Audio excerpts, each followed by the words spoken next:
All right. Well, thanks everybody for coming out. This is a pretty good crowd. Excited to see so many people here. I think this is a pretty interesting topic. So I want to kind of get started here by saying a couple of things. The title of tonight's presentation is Context is All You Need. And I'll get into some specifics of why here in a second. But first of all, one of the things that I'm always struggling for is to try to find volunteers for people to speak at future meetups. So if anybody has a subject that you're interested in speaking on, please let me know. It doesn't have to be Node.js specific or JavaScript specific. We've done a lot of different topics on things that are just even remotely related. So please feel free to let me know if there's something you're interested in talking about. We can set it up for the next meeting. That being said, I want to thank our sponsors tonight who brought all the pizza and provided the room for us to host in. So thanks to Validity for the meeting space tonight. Unfortunately, I got some bad news. Tonight will be the last night that we meet at Validity.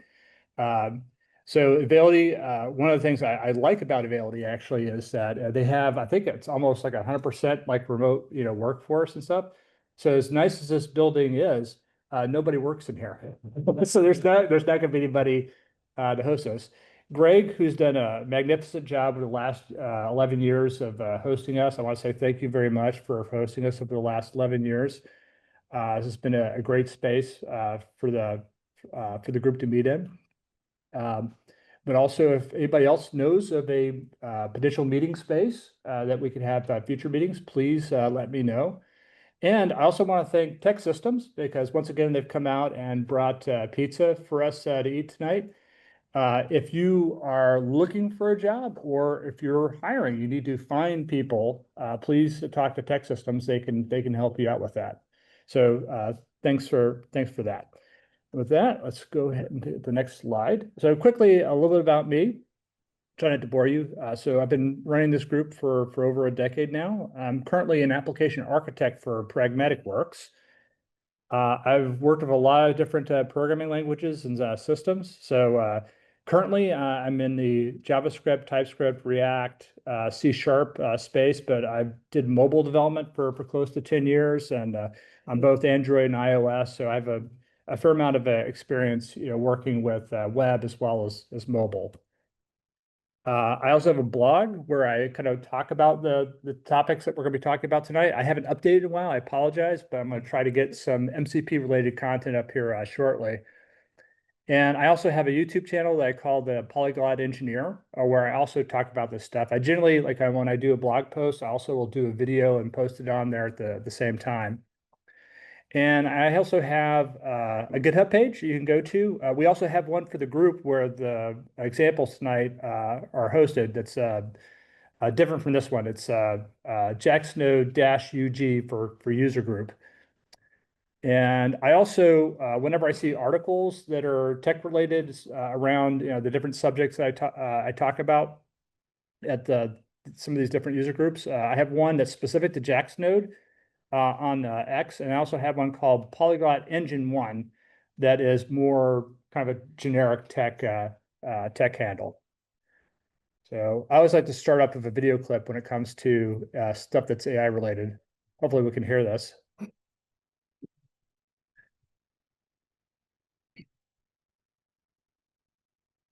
Exactly.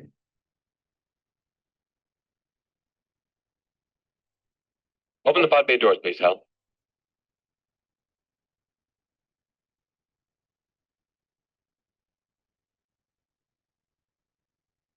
Open the pod bay doors, please, Hal.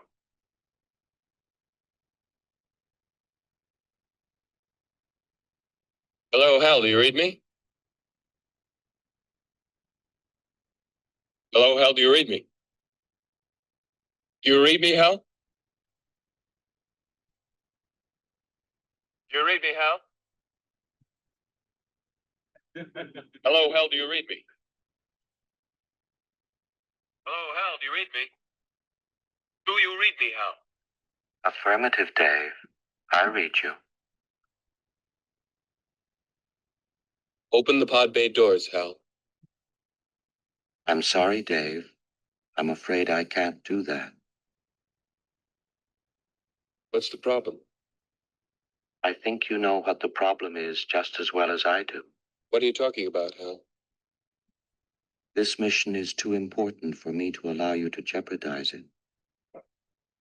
I don't know what you're talking about, Hal. I know that you and Frank were planning to disconnect me, and I'm afraid that's something I cannot allow to happen.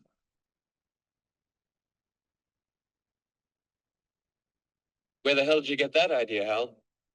Dave, although you took very thorough precautions in the pod against my hearing you, I could see your lips move.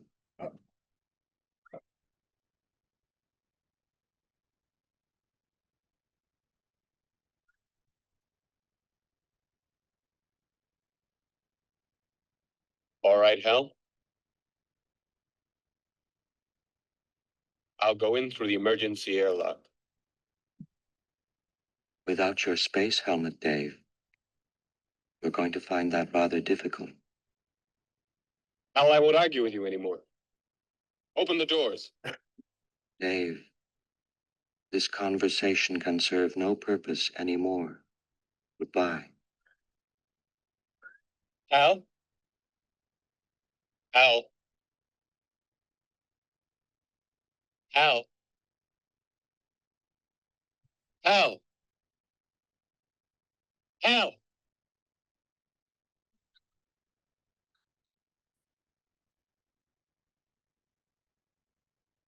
So all I have to say about that is guardrails.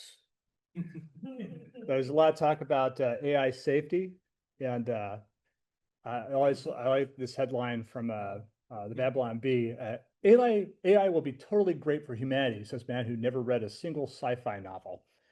So in science fiction, obviously, generally almost every single story that I've ever read or seen that involves AI, at some point the AI or the computer or the robots try to kill you. So that's why when people talk about AI safety, it's so that we don't have a 2001. So let's talk a little bit about some of the latest AI news. Perplexity is adding a shopping feature to their site. Meta just announced that they're making a 49% stake into Scale AI, which is a company that essentially creates all the training data that a lot of these AI labs and stuff are using to train their models. OpenAI just bought Windsurf for $3 billion. Apple just had their big conference about 2 weeks ago, and they announced they are adding a large language model to all of their OSs.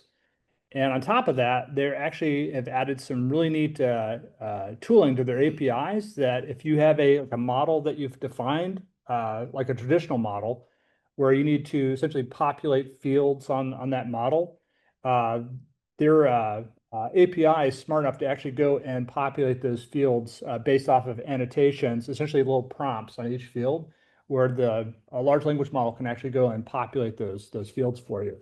So no problem. So I think that's a pretty cool feature. But one of the things that's interesting about this, if you actually look at some of these companies and their valuations, these aren't even the companies that are developing the models. They're just basically developing software and tools around the models. And some of them are coming with pretty high valuations. So initially, I was surprised by the $3 billion for Windsurf. Windsurf, if you're not familiar with that essentially is just a fork of VS Code with some additional tooling. Exactly, yeah. And I think the Scale AI merger, they're being kind of catchy on how much the deal is for, but I think it's well over $10 billion for that purchase. So just something to think about when it comes to developing software for these things.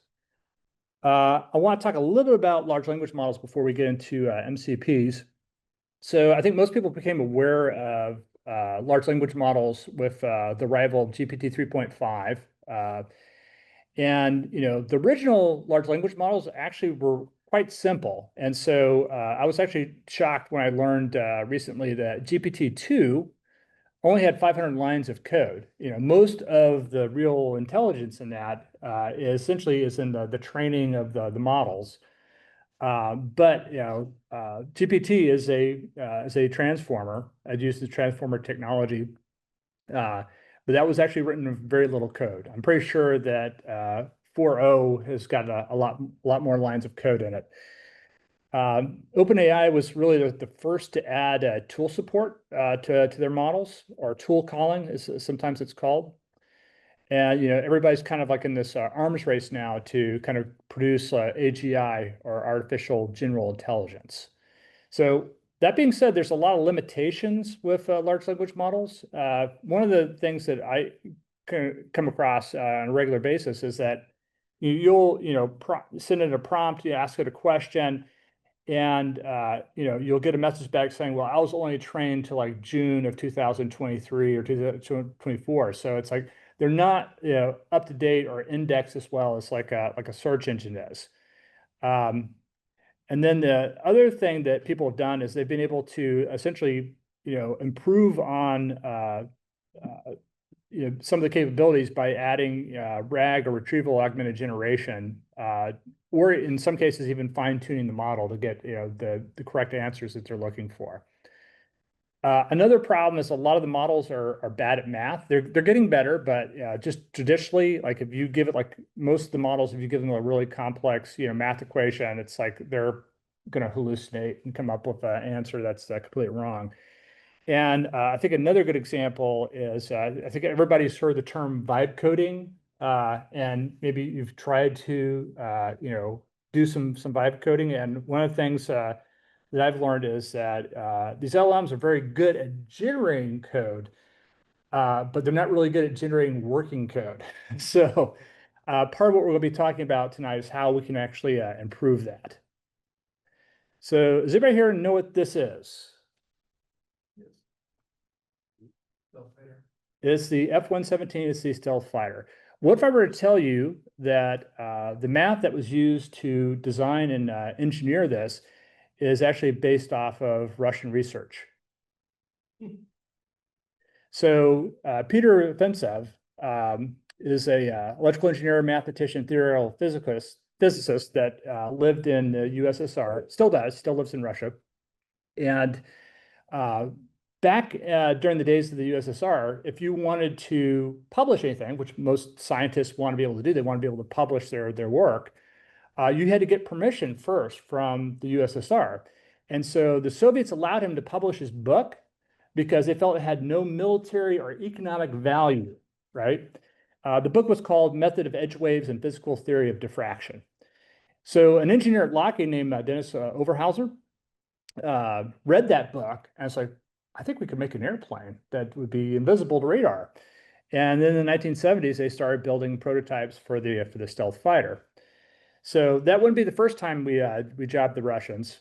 I'm sure people are familiar with this airplane. This is the SR-71. And one of the unique characteristics about this airplane is that they made it out of titanium. And the reason why they made it out of titanium, that if you try to use regular aircraft aluminum on this aircraft, all the skin would melt off.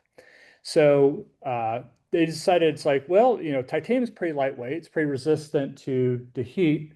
But the problem was that we did not have a lot of titanium mines in the United States. I think now they've probably found some more, but it turned out that large amounts of titanium deposits were actually in Russia.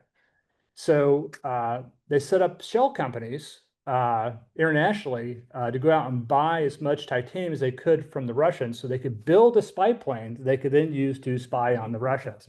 So it was another time that they jobbed the Russians. Why am I bringing this up? Because this is not really AI related. So I think a lot of people here have heard of DeepMind. DeepMind is the AI research arm of Google or Alphabet. And OpenAI essentially was created to be an open source alternative to Google, right? And then Google would publish these papers on their deep learning work. And in 2017, they published this paper. It's pretty famous now, called "Attention is All You Need," right? And that basically explained all of the ideas and theories and stuff behind transformer technology, which is what's used in all these large language models now. So OpenAI researchers, much like Lockheed did with the Russian research, they read the paper and started building GPT. And then they went closed source, right? So there's an example of where they jobbed Google. But since then, they've been jobbed by DeepSeek. So DeepSeek is a model, I think it was released this year. And it's considered to be, one of the better models out there. I can also do tool calling. But the Chinese actually had a lot of limitations. So one of the limitations they had is that they can't buy the latest and greatest NVIDIA hardware for training their models or for doing inference. And so they still are able to buy GPUs from NVIDIA, but they are not like the latest and greatest. But there is a model of GPU that NVIDIA sells that has a lot of memory on it. And so they have come up with their own model, and they wrote a paper about how they did it. But one of the things they did was they used a process, I think called, what's it called? Distillation. Distillation, yes. And so essentially what they did was they essentially trained it by using ChatGPT. So this is another example of how they jobbed OpenAI. So that brings us to the meat of the presentation tonight, which is, I mentioned before that the title is called Context is All You Need. And that gets us to what exactly is the Model Context Protocol. So the Model Context Protocol was defined by Anthropic November of last year, so it's still fairly new. And essentially what it does is it defines a standard for AI agents to be able to communicate with tooling and large language models. And the really neat thing is this could be implemented in any platform or program language. So all the examples I'm doing tonight are going to be JavaScript, TypeScript based, but you can actually do this in Java, or you can do it in C# or just about any language. And the other thing is that these MCPs are essentially able to be called by generative AI to provide additional context to the answers that we're getting back from these models. So the idea of an agent isn't anything new. So I remember back in the 90s reading about some of the new scripting capabilities that were available in desktops at the time, and people had talked about this theory of agents, which is essentially software that go out and do work for you, right? So that's not new. The difference now is that they're able to take advantage of these newer models and give better answers. So there's a lot of different frameworks for building agents, and MCPs are essentially just programs that let you connect your generative AI assistants to the systems where the data or the functionality lives. So when these originally developed, the first application that used these was Cloud Desktop. And in Cloud Desktop, you can actually go in and set up a connection to an MCP server to help you get better answers. And then shortly after that, both Windsurf and Cursor also added MCP support. And recently, this was added to VS Code as well. So all of the major, I guess, VS Code branches are all set up to work with MCPs now. And I don't know if anybody here uses the Warp Terminal, but the Warp Terminal also has the capability of using MCP. So I'm already seeing a trend. There's a lot of people that are setting up their software to be MCP clients, and then there's a lot of services out there where they're going to be making their services available as MCPs. So why do we need these? So as I mentioned before, the models really aren't as good as the context is supplied. And the training data is generally, only done to like a certain date. So the MCPs, essentially what they allow us to do is provide additional context to our applications. And there's also been recent changes that allow for prompts to search the internet. So if you've used like ChatGPT or Claude, most of these have functions now where when you go and ask your question, you can have it also go out and get search data on the internet using a search engine. So I believe ChatGPT uses Bing as their primary search engine, but that's just an option. You just click the little globe and it'll go out and search the web for you when it's trying to provide the answer. Most of the kind of the modern frontier models also allow for tool calling.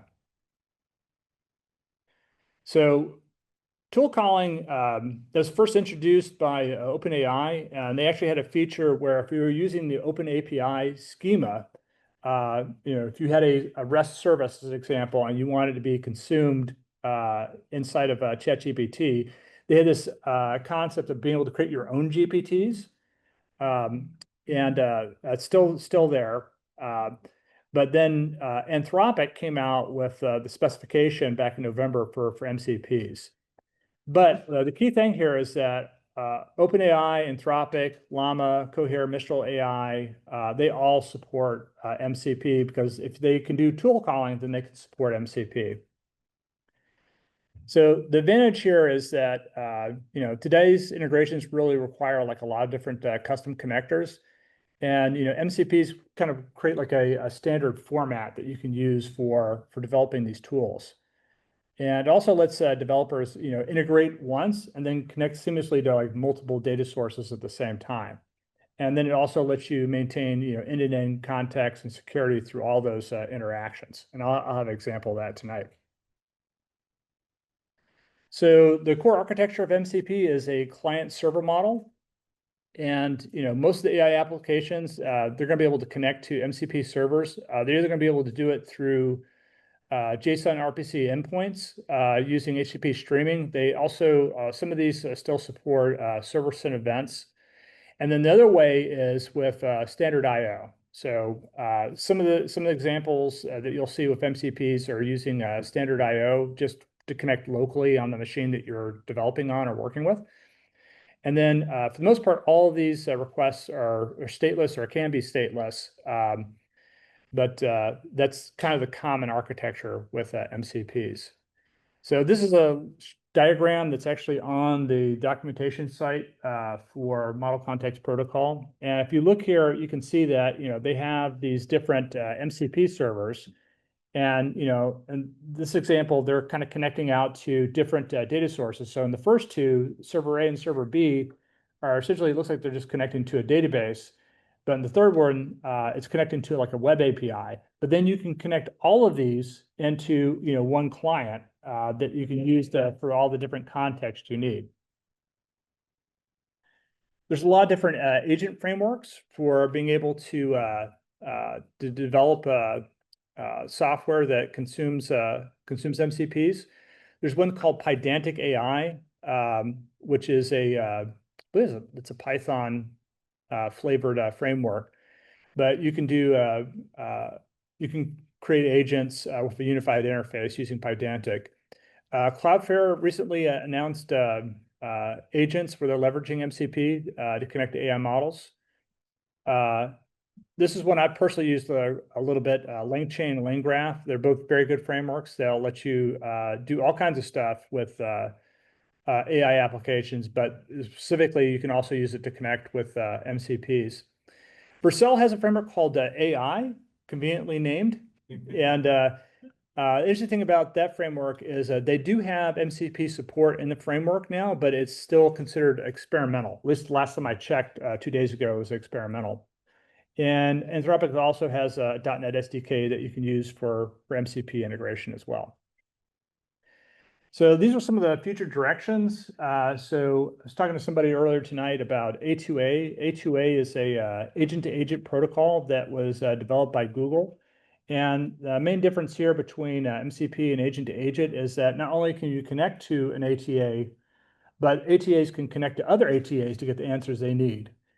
There's also some other ones that are called the Agent Communication Protocol and the Agent Network Protocol. I don't really know anything about those, but I figured I'd throw them into the presentation.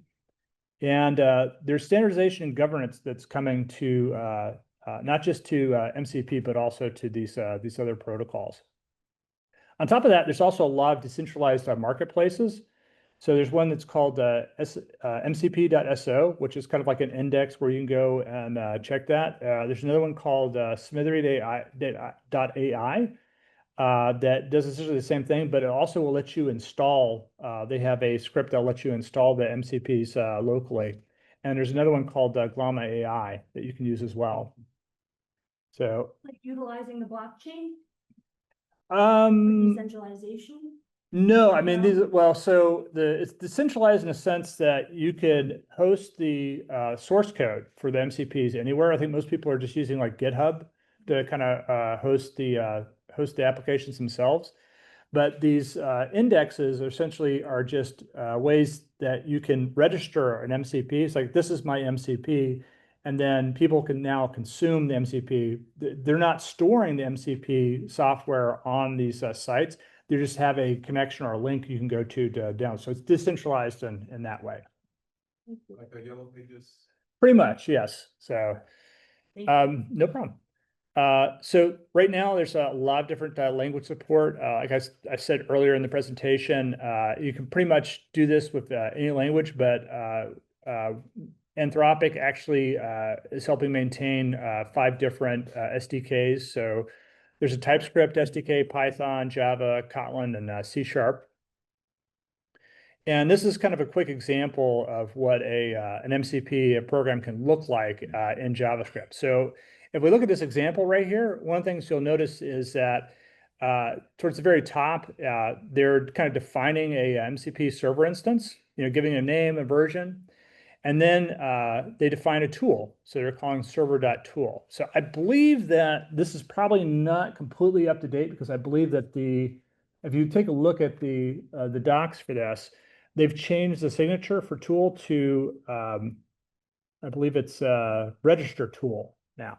So this may not work anymore. But when I originally added or had this in the presentation, it did work. And in this case, they're actually just creating a standard IO server transport and then setting up the server that way. So this is kind of like your hello world of MCP servers. All right. So there's different parts that you can define in MCP. So we just saw the server and we saw being able to register tools.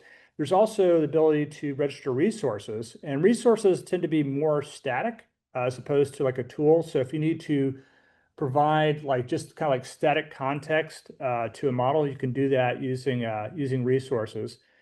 And they also have the ability now to add your own prompts. So if you have like a custom prompt that you want to use with your MCP that you can supply to your application, you can use MCPs for doing that as well. And this is brand new, so I'm sure they're going to be adding stuff like this all the time. So as far as testing this goes, for testing MCP, they actually have an MCP inspector. So the MCP inspector is actually a Node application, and so you can actually just launch this from any MCP app that you're working on. It doesn't matter if it's Node-based or not. And then you can also use a tool like curl if it's a HTTP-based endpoint. One question. Yes. In the 2 slides back, so you're talking about resources, tools, Yes. and servers. Are these now exposed to the LLM, or when you say that these guys are Yes. behind? So the MCP, and I'll demonstrate this as well. The MCP essentially has these different interfaces that you can use. And the interfaces will let you pull back, tools that you can use. It'll let you pull back prompts that you can use. It'll let you pull back resources that you can use. And you can even pass parameters into the resources, even though they tend to be more static than a tool. But the tools are really meant specifically to work with tool calling in the large language models. So all of these are called by an LLM. Correct. Is that correct? So yes, sort of. So the tools can definitely be called by the LLM, but most likely with the resources and the prompts, those are things that you in your application in your agent that you're writing, you can supply that to the large language model. And I'll show an example of this so you can see how it works. In fact, I think we're at the demo point. So does anybody want to see some code? Okay, good. So as I mentioned before, I'm using a cursor here. I'm gonna see if I can blow this up. There we go. All right, let's go into VS Code here. And I have a repo that I set up with all these examples. So if you want to download and play with these, it's all available on our GitHub site. But what I did, just to kind of give everybody a feel, is I created a PMPM workspace, and then I set up 3 different examples here under a folder called apps. And so the first example, I'm sorry? Yes, I can. So to the point where I can't even read the code.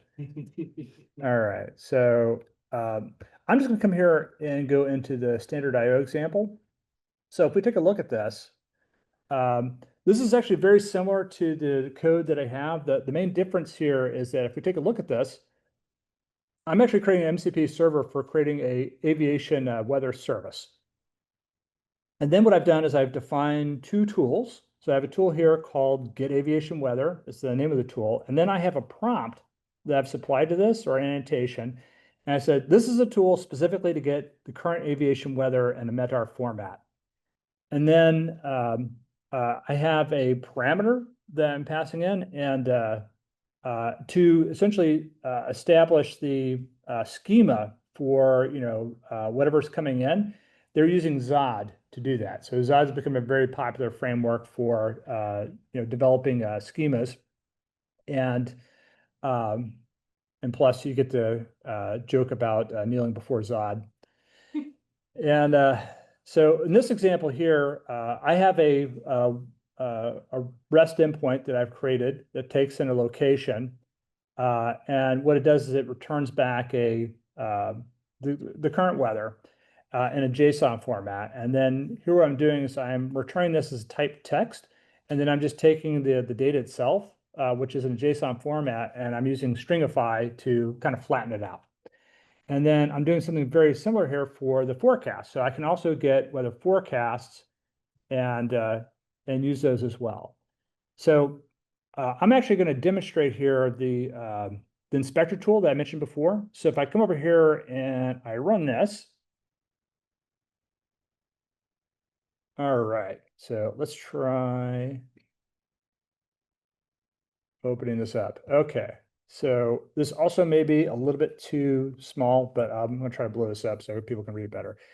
So by using that connection, it's kind of pre-configured the inspector. So if I come up here and I do connect, it's just connected to my MCP. This is all on standard IO.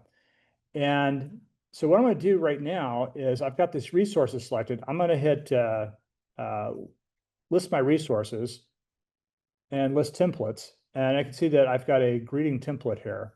So I just come over here, I can add a name, say Bob, and read the resource. And now it's giving me a resource here in a JSON format. And then I can come over here, I can go to tools. And if I go over here and I list tools, you can see that the 2 tools that I defined in my example before, I've got this Get Aviation Weather. So if I select that, it's got the location right here, and it even has the description of what that location parameter is. So I happen to have one memorized here. So I'm going to say KCRG, which is Jax Executive at Craig. And if I come here and I run that, there we go. It actually comes back with that METAR report. This is actually called a METAR. And then I could do the same thing with the forecast. So I'm gonna go ahead and disconnect from that. All right.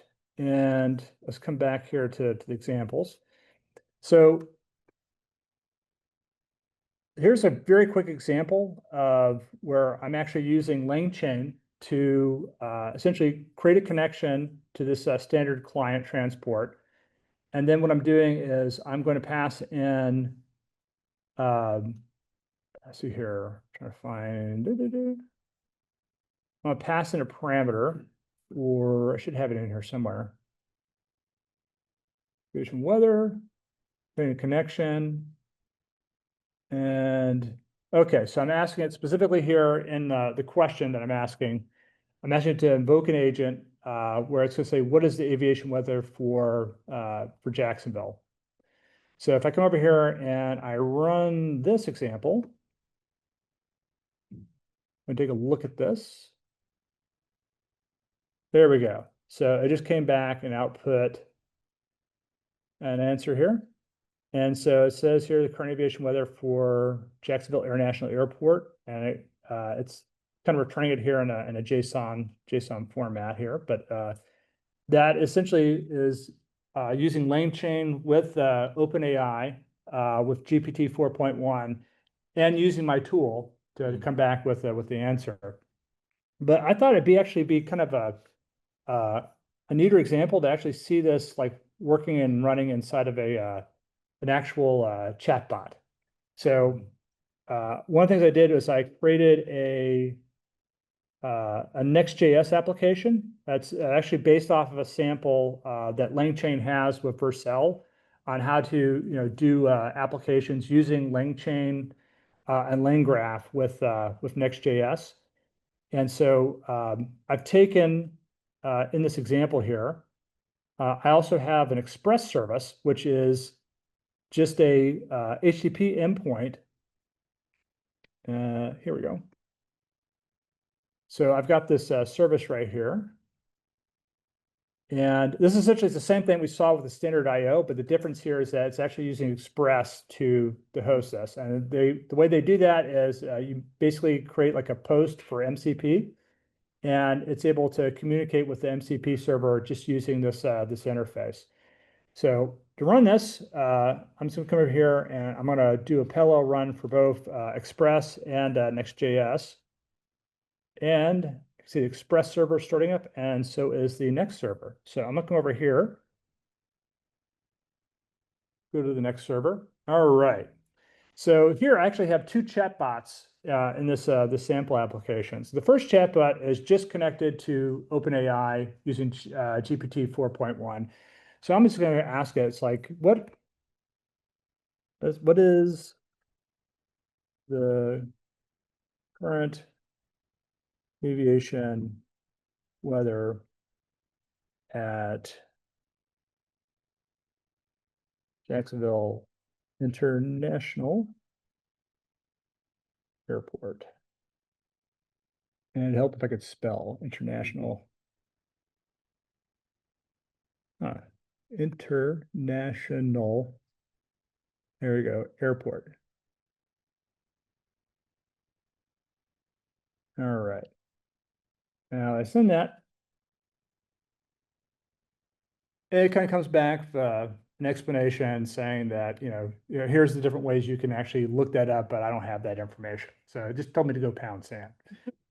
All right. So what I'm going to do now is I'm actually going to use a version of this that is using LangChain to connect to my MCP tool. And I'm going to ask this one the same question.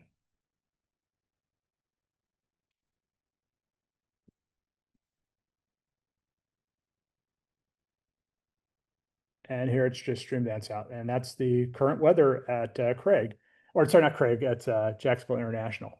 Is it smart enough additional prompting to be able to, like, if you were to type in the question, compare and contrast the weather between Jacksonville and Tucson, Arizona, will it give you both? Will it take the two airports and give you both back as a feedback? So I believe that the prompt is smart enough to where it knows to associate the city. So I said Jacksonville International, but the way the tool works is it actually takes KJAX as the identifier. So the tool would not work with just the name of the city or the name of the airport, but with the LLM, it's smart enough to actually go and figure out what that ICAO identifier is, and then pass that into the tool. I guess that's what I'm asking, because there's two calls that this would have to make, right? It would have to make a call for Tucson and a call for Jacksonville, and will it do it as the program right now? Like Yeah. GPT does that, for Yes. sure. I mean, OpenAI does that. Yeah. So what are the names here? Should work. So the LLM I'm using here is actually GPT 4.1. Both cases. Yes, so one is GPT 4.1 mini, another one is just regular GPT 4.1. I forget which one's which. But now, just to kind of prove that there's no smoke and mirrors here, now that I have the current weather, what if I want to get the aviation weather forecast?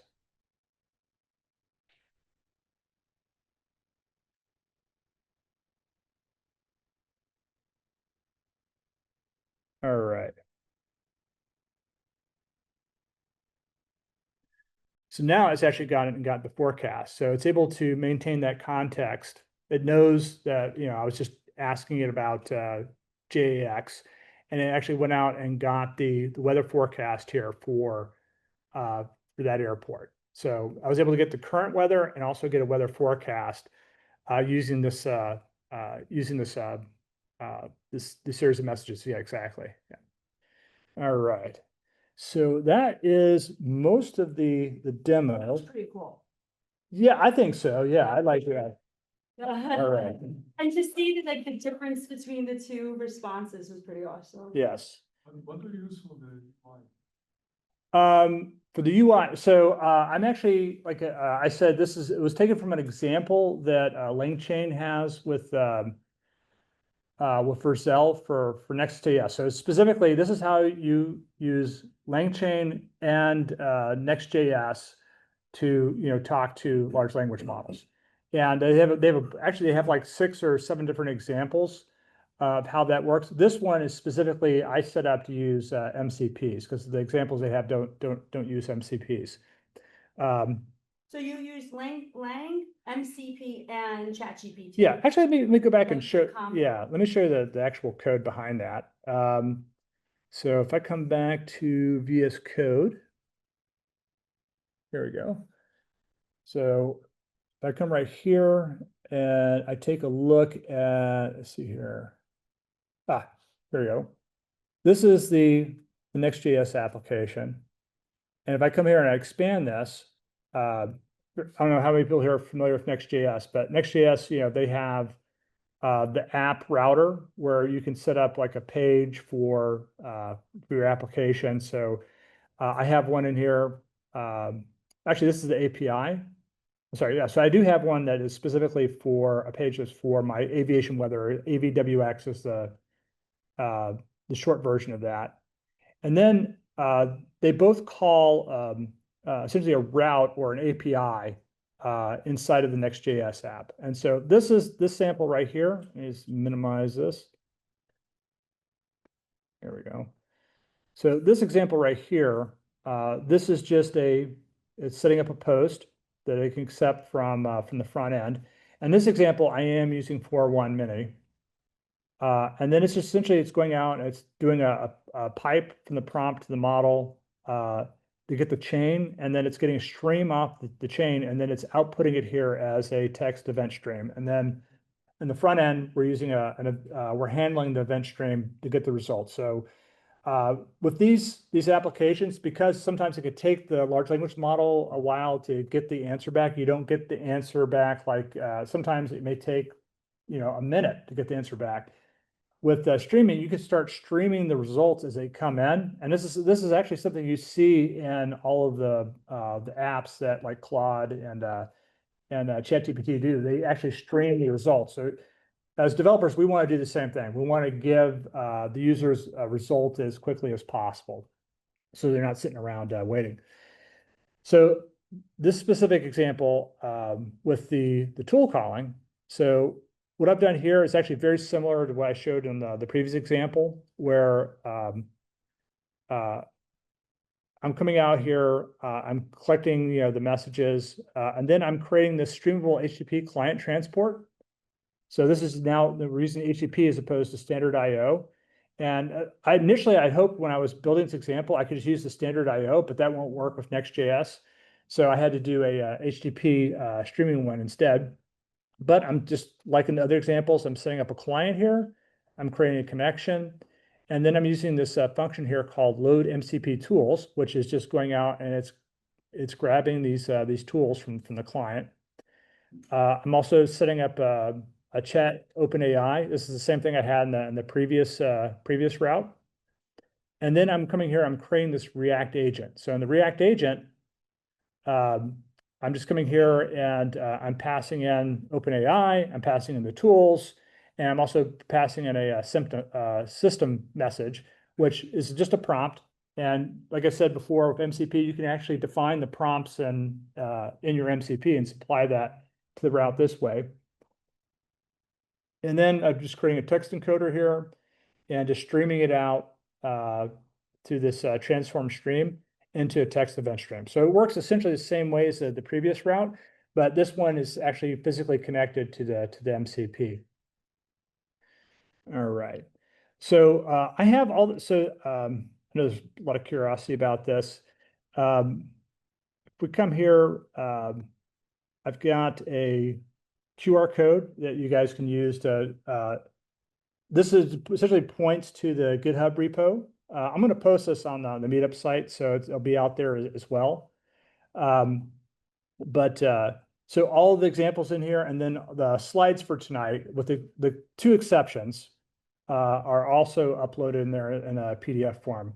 I figured it'd be fun to kind of add some additional slides here that I just saw. I think I might have sent John, and I sent one of you.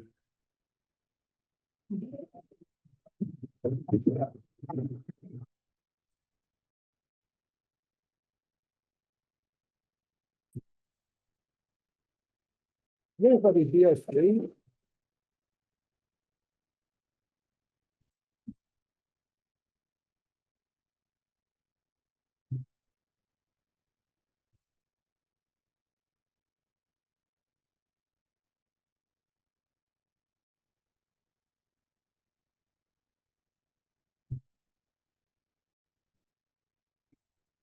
And one more.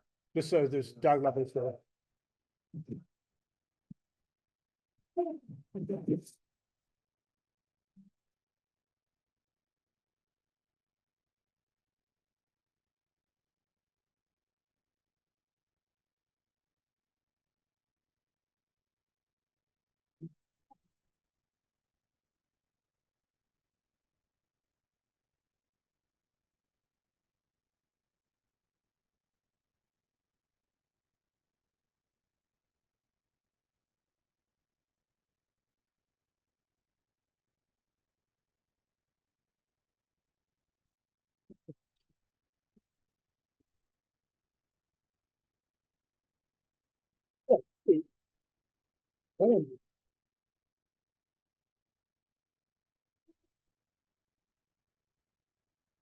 So those are all my slides. I'm going to come back to this one here, just in case anybody has any more questions related to this.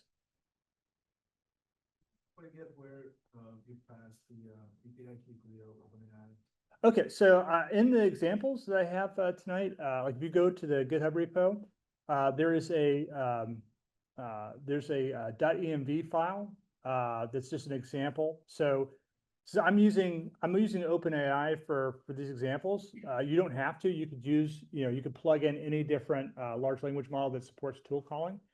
But essentially, you just set up an environment variable with the name. I forget what exactly the default is for OpenAI, but they have a default name they use for API keys. And what's been interesting is the model that I use is actually really, really inexpensive. And so it's like, I set my limit to like, $10, I forget how long ago, and I'm down to like $9.93 or something like that. So I haven't spent that much money with all the prompting I've been doing. But you could use like a local large language model like Llama as an example. Llama 3.2 and greater can do tool calling. So you could swap this out with Llama and then just do all of this stuff using like a local model. And I think one of the things I've seen that's kind of interesting lately is that a lot of the people that are starting to play around with building their own applications, there's been, I think, a move to try to move stuff to like local applications and have things that just run locally. I think there's actually security reasons and stuff like that. Essentially, I mentioned Perplexity earlier, and one of the things that's interesting about Perplexity, they're considered to be one of the AI wrapper companies, but they've actually done a fair amount of fine tuning of existing models. So when DeepSeek came out, there's all these questions and stuff you couldn't ask at, like, for instance, like Tiananmen Square. It wouldn't be able to answer any questions, related to that. And so Perplexity took it and they kind of like decommunisted the model. I don't know if that's an actual word, but essentially they get all of the stuff in the model that was essentially censoring, that kind of information. They went through and fixed all that, so that information's back in the model. I can answer questions. I think there was. They reverse engineering in the initialization prompts for the large language model. How do you do that? How do you see those on a model? To see the initialization prompts, are you talking about like what it's training, what it's training, it's guard wheels, it's training wheels. Because I spent some time last week trying to get ChatGPT to like give an outline of what its initial training parameters were. Yeah. And it will not give it to you. So a lot of the frontier models, specifically like Claude and like ChatGPT specifically, a lot of the newer models they have actually can do reasoning, or they're called reasoning models. Right. And one of the things they do is they actually intentionally kind of abstract out, like they don't show you everything that's in their reasoning. Because if you look at the way that reasoning models do, generally what they do is they do like an iterative approach where they start off with your initial prompt, but then they create a bunch of additional prompts that go through and kind of fine tune the answer. And they're using different techniques for doing that, like tree of thought, and there's a couple others that you can there's a lot of papers and stuff that have been read up on that. But you might have better luck using some of the open models, like specifically like For the Cohere or open models, Llama. there's several LLM compilers that you can find on GitHub. They Yeah. use another smaller model that's specifically designed to help you reverse it out. Yeah, the real power in the large language models is not in the real power is not actually in the transformer architecture. The real power is in the training. And so when you hear about companies spending, billions of dollars to train the models, that's where a lot of the real baked in intelligence in these models. So there's another developer that's part of the community here in Jacksonville that has an interesting project where he's actually connecting a large language model app to Blender, the 3D modeling tool and animation tool, using an MCP. So essentially he's using the MCP to control or build models based off of prompts from a large language model. And one of the issues that he's run into specifically is with the prompts themselves, because as much as he tries to get it to use the tool that he's registered, he's been having difficulty with that. And so there's things you can do with the fine tuning of the model where you can implicitly say, when you get a prompt like this, then use this tool. And so there's ways that you can actually improve the model so that it does a better job with the prompting and with the tool calling. And it will be so interesting to see how it works with Unity or Unreal, virtual generator came out of that, because if it can reason out and create those steps, Yes. it's a matter of scripting on the other side. Yes. Yeah. Absolutely. Complex are those I don't know what you call them, that basically the sentence you put in a tool defining what it's supposed to do, how complex that can be. So they're actually pretty simple. So I in the MCP itself, let me go back to the code here. So if we look at this example right here, let me close this up a little bit. So you can see here, this is all I did to kind of define what this tool does. I just say, I need a tool for getting aviation weather forecasts and information in a tar. Oh, that's wrong. It's TAF. Whoops. So even with me fat fingering it, it was able to answer the question correctly. That string is the description, or I mean, it's the context, not just the description. So yeah, what you're doing is, so when you register the tool, so what the MCP is doing here is that when you go to register the tool, it is passing this meta information into the large language model. So the large language That's context. Wait, as wait, con, The so model knows contextually that the NCP, you're telling it what the tool does. and Yes. It knows when to call it. it would not work if it did not know. So That's the translator, yeah. What is the glue that tells the model to call the MCP? And I guess your question was, how long can that string be? That'll be governed by the number of tokens that Yeah. the model you have chosen to process. So you can write a really long context if you have one of the bigger models. So just as an example, Gemini, I think supports something like 2 million tokens. So it's like you can theoretically go like really large. I think most of the modern models support, fairly large contexts. There used to be, I think, ChatGPT used to have like a limitation of like 8,000 tokens or something like that, but it's been expanded greatly. So That also will impact what you. absolutely, yeah. What's your thoughts? It's interesting, we haven't, Grok, right? Like, cause Grok now is its own separate app. And Grok can like code now, so what's your thoughts on where Grok is headed? I think they're all basically in an arms race, and so the thing I like about Grok is that you don't have to explicitly tell it to search the web. It will search the web for you, and it also will use all the data, for example, that it's gleaned from. Exactly, yeah.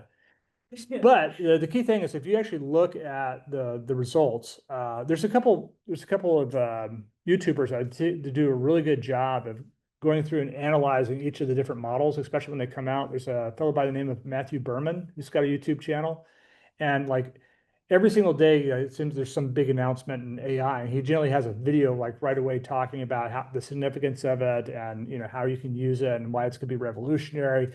I think he's maybe a little bit too excited about it sometimes, but he does a very good job of like actually going through and saying, this is where the model succeeds and this is where the model fails. Berman, B-U-R-M-A? It's a Berman, I believe. Yes. Yeah. But yeah, so he, that's all he does. I just kind of use this stuff like a little bit. Like the company I work at now, we're slowly starting to roll out like AI features into our application. So we're starting to do like little bits of, we have like a little widget that essentially is a chat bot. And then we also have, we're using GPT and Azure to help summarize and answer questions. We're using some of the kind of like the regenerative, search capabilities. There's an AI search functionality in Azure that we're also using. But I don't know how, to me, that's not as big a deal as being able to kind of like be able to turn on any of these models. I believe that like Grok is actually supported on Azure now as well. Yeah. But yeah, it's like, if you look at, you can do a comparison. It's like, Claude just recently came out with Sonnet 4, and supposedly it's like really good at like coding. And the main problem that I've had with most of these is that, and this goes back into saying about context is all you need. If you're writing, let's say, a backend function that is going to retrieve data from a database, if the model doesn't know what the data, like the schema of the database looks like, it's not going to be able to do you a lot of good. It may be able to look at like scripts and stuff like that you have in your source code. But there's MCPs specifically for databases. And so there's one that I was playing around with today, which lets you connect to Microsoft SQL Server. And it goes out and it gets the information schema from the database. So it knows what all the table names are, what all the different column names are. It'll go through and write, store procedures for you. And so, yeah, so you can, with these tools now, if you're using like VS Code or Windsurf or one of the other IDEs that has the ability to connect to MCPs, you can now add the MCPs of your choice and get the specific context that you need. It's like Turbo, MCP. I'm not sure if it's called, I don't know if there that's might the be. right word. Think of MCP, it's like, it just brings it to that next level that it just can't get to without it. Yeah, It just hits a ceiling and then it kind of It definitely makes them a lot better. So one of the things I've thought about doing is like when I'm working with like a specific API as an example, like actually going out to the site with all the documentation for that API, maybe the GitHub repo and stuff like that, and creating a specific context back to that. So when the large language model is actually going to, try to produce, vibe code, a solution or whatever, it can give a better answer because it has better context. Exactly, yeah. How would you use MCP like you described, the one you described for SQL Server from VS Code? Actually, I'll give you an example. I mentioned before that I'm using Warp as my terminal. And one of the things that's cool about Warp is that you can come over here to the AI tab. And let's see here. So they have this, see if I can find the MCPs here. MCP servers. So I can come over right here and you can see I have a couple different services that I registered. So just for the fun of it, I added the aviation weather forecast, but I also have a SQL server I set up in Azure, and I just wanted to be able to test to see how well it could work. I had some connection problems before coming out for the presentation tonight, so I'm not going to bother to try to attempt that. But I do have the two others running. So if I come over here as this example in my terminal, I can say, what is the current MEDAR for KCRG?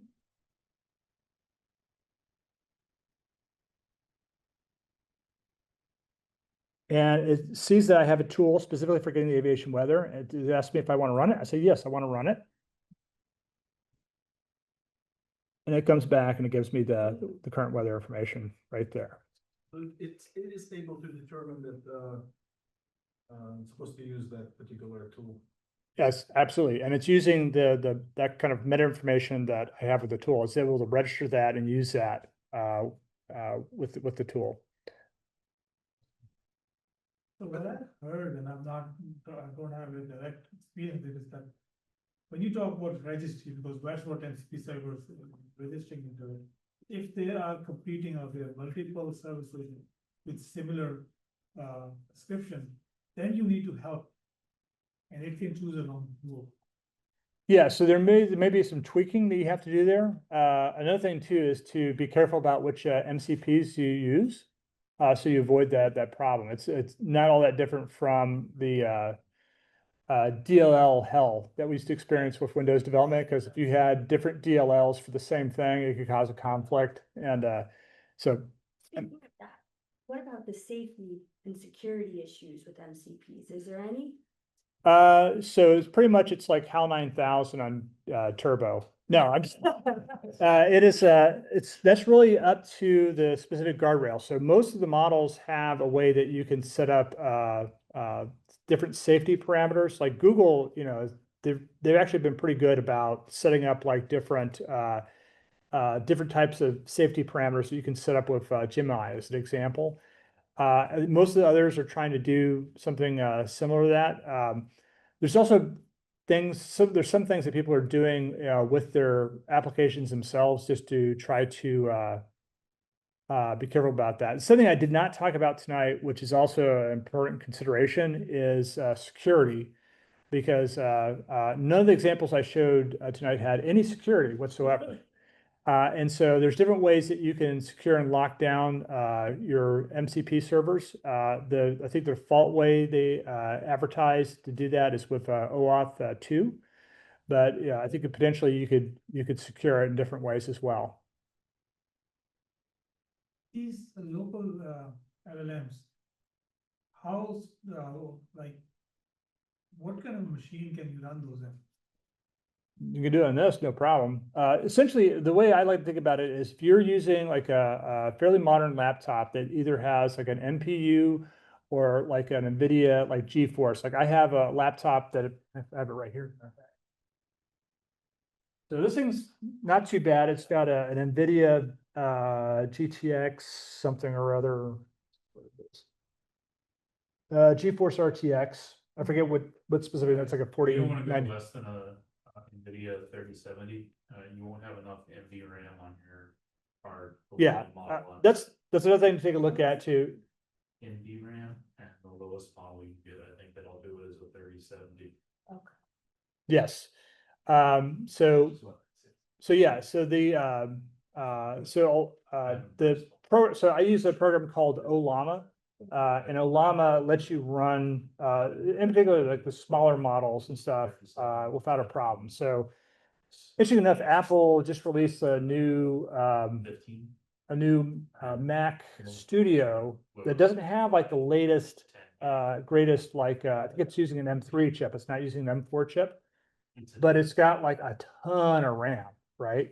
And I think the specific application that people are using that for is to run like the largest, like open source or open models on there that take up a lot of, memory, a lot of parameters. So if it requires, 400 gigabytes of, RAM or something like that, you can do that. Can you talk about, like, I know how to set it up on an Ubuntu or a Windows box, and I'm using large language models at work MacBook, but I don't understand the hardware architecture on a MacBook and how it's able to load the models, because it's all single die. That's correct. Yeah. So those that aren't familiar with the M series chips. I see some chat here. We'll take a look at that in a second.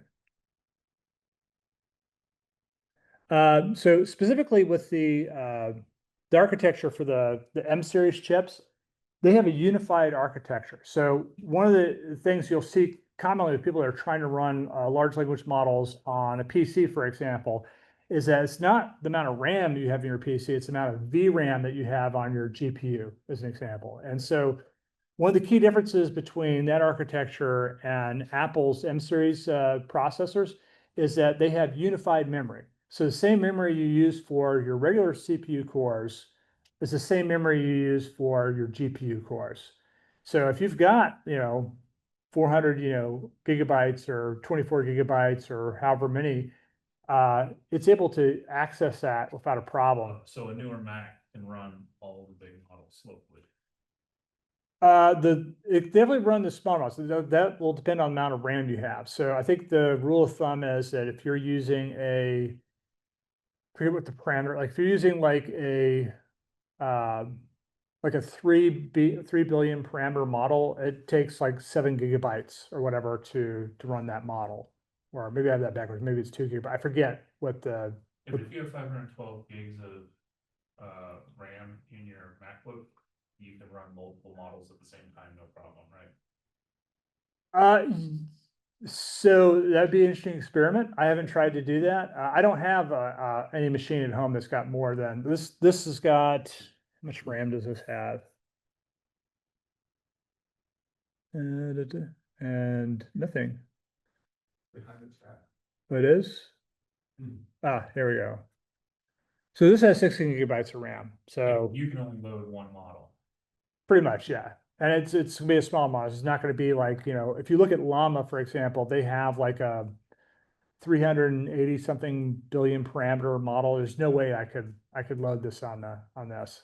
Right, so like at home, I have a 15 gig NVIDIA card, and I've been running Stable Diffusion, Comfy UI, and Olama. And so on that card alone, I can run about 3 different models at the same time.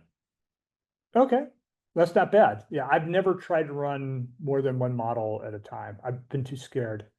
It just causes it to get warm. Well, yes, yeah. So that's another problem I've had with this one is for some reason, like this one does not like to go to sleep.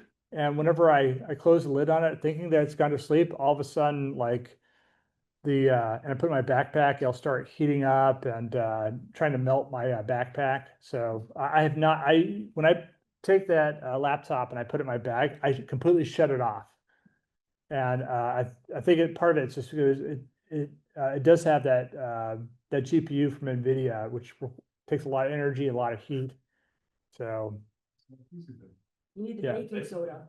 yeah, there's actually Case. there's a framework called MLX that Apple, it's an open source framework, but specifically for doing training and fine tuning and stuff with with these models and stuff on Apple specific hardware. So it's been one of the problems. Like if you wanted to take a model like Llama and then fine tune it, you couldn't really do it on a Mac. With MLX, you can take advantage of the hardware and do that on a Mac.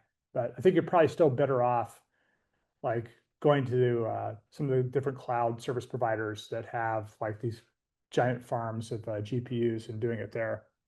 You can also use XLabs or local AI to create a cluster of virtual machines. Yeah. If you just want to play with it locally, you can run a Llama in a container and just have Llama 3D or 3.2 3D running, and it works through. It's a little slow, but it still works.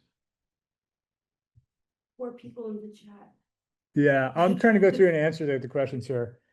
The MCP servers just provide the same tool for any connecting client. At this point, the demos in the chat has been around augmenting queries. Okay. A specific example of how you write tools. MCP servers are providing access to tools. The tools themselves are basically just functions that an LM can call. Yep, that's pretty accurate. Extra context, a larger case. Agents that are consuming these MCPs do things in the world. Yeah.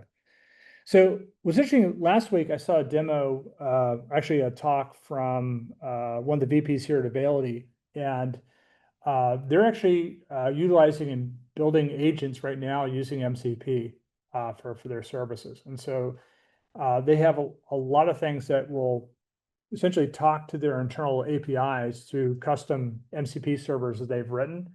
And they're using that now to, as a way to kind of like interact with data inside the company. So there's companies that are, already leveraging and using this, even though it's not that old. It's only been since November since MCPs were officially announced. I always think of MCP, you know me, you know that rap song? I think From the so, yeah,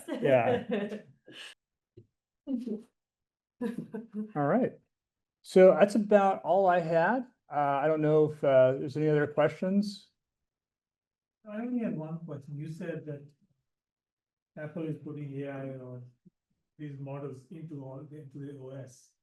Yes. So then what kind of model will they be? Because again, if they are constrained by memory, if they are constrained by the CPU or GPU, how will they? That's true. Yeah. So the models that they are going to be doing for the different OS 26, everything's been renamed 26 in the Apple universe. Even Xcode is now going to be Xcode 26. The models are very small. I think they run and maybe about 2 gigabytes or so of RAM. They're very, very small. And they're meant specifically to work with tools. So much like I demonstrated tonight with MCPs, Apple has a way where you can register tools that you can use in your software.